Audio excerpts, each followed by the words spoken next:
শুভ সকাল বন্ধুরা, তোমরা সবাই কেমন আছো? আশা করি খুব ভালো রয়েছো।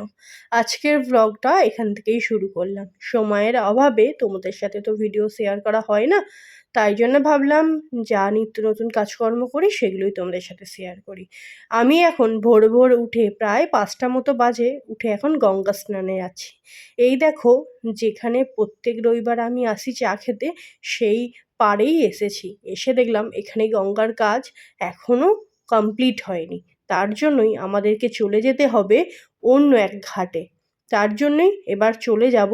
আর এইদিকে একটু দেখছিলাম যে সূর্যটাকে, কি সুন্দর যে অপূর্ব লাগছে এই ভোরবেলাতে। সবে সূর্যটা উঠছে, চারদিকে সূর্যের রোশনাইতে ভর্তি, মানে ঝলমল করছে, আর পুরো শান্ত একটা পরিবেশ। এখন আমি চলে যাচ্ছি। আর এইদিকে দেখো, এখানে চায়ের দোকানটা এখনও খোলেনি। সব থেকে ফার্স্ট এই দোকানটাই খোলে। যাই হোক, তাহলে তো বুঝতেই পারছো এখন কটা মতো বাজে।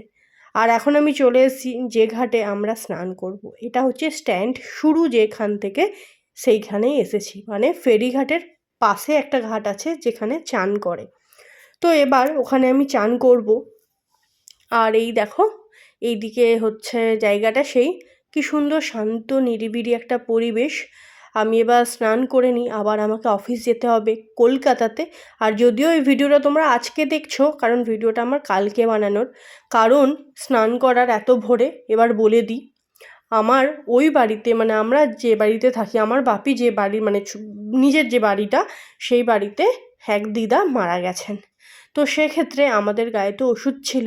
আর ঘাটে ওঠার দিনই কালকে ছিল, কিন্তু আমাদের ঘাটে ওঠার জন্য বলে গেলেও মা, বাপি, ভাই তো কেউ বাড়ি নেই। আর আমি একা বাড়ি ছিলাম। আর আমার অফিসে তো প্রেশার আছে, আমি যেতে পারবো না সেইভাবে। আর আমার তো সেইভাবে আমার কাউকে চেনা নেই।